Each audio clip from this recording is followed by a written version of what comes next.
LuSEEvo. See beyond the ordinary.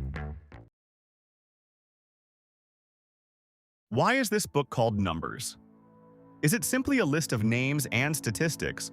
Or is it the dramatic story of an entire generation that lost the opportunity to enter the Promised Land? In this episode, we'll follow Israel's journey from Mount Sinai to the borders of Canaan and discover how faith, fear, leadership, and rebellion shaped the nation's future. Context: Numbers is the fourth book of the Bible and continues the story immediately after Leviticus. Its English name comes from the two population censuses recorded in the book, while its Hebrew name, Bemidbar, means in the wilderness. Traditionally, Numbers is attributed to Moses, though many modern biblical scholars believe, like the other books of the Torah, that it reached its final form through a long process of compilation and editing. The book covers nearly 40 years of Israel's journey through the wilderness. The story. Numbers begins with a census of the 12 tribes of Israel.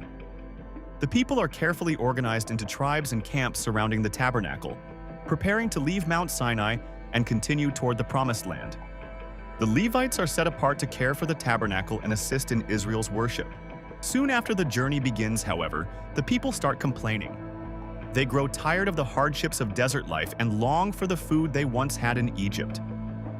According to the biblical account, God provides quail for food, but their repeated complaints reveal a growing lack of trust. Even Moses becomes overwhelmed by the responsibility of leading such a large nation. God appoints 70 elders to help him govern the people. Historical perspective. Large migrations through the Sinai Peninsula remain difficult to verify archaeologically. While many scholars agree that groups with origins connected to Egypt likely contributed to Israel's early history, the size, route, and exact historical details of the Exodus and wilderness journey remain subjects of ongoing debate. The turning point of the book comes when 12 spies are sent into Canaan. After 40 days, they return. 2 of them, Joshua and Caleb, encourage the people to trust God and enter the land. The other 10 describe powerful enemies and fortified cities, convincing the nation that conquest is impossible. Fear spreads throughout the camp. The Israelites refuse to move forward. According to the biblical account, this decision has enormous consequences. God declares that the generation that left Egypt will not enter the Promised Land.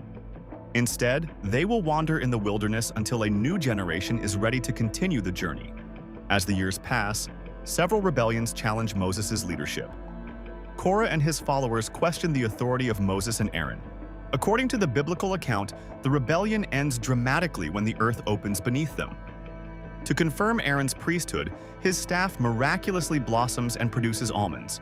Later, another crisis occurs when the people again complain about the lack of water. God instructs Moses to speak to a rock, but instead, Moses strikes it. Although water flows for the people, Moses is told that because he failed to fully trust God's instruction, he too will not enter the Promised Land. Historical perspective.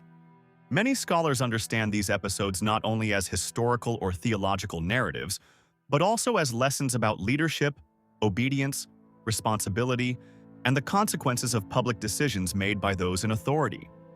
As Israel continues its journey, poisonous snakes spread through the camp. According to the biblical account, God instructs Moses to make a bronze serpent and raise it on a pole. Those who look upon it are healed.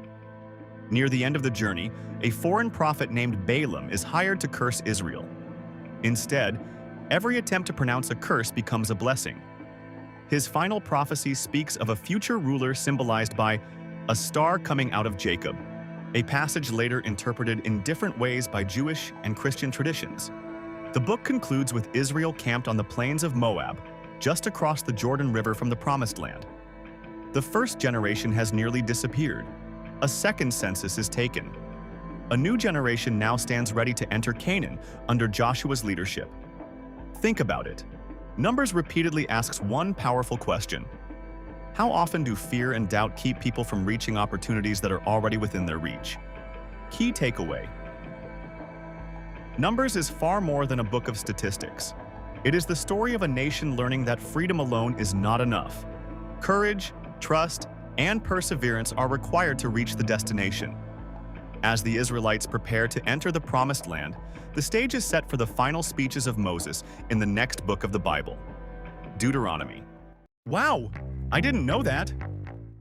And if you enjoy discovering the extraordinary, subscribe to LuSEEvo and see beyond the ordinary.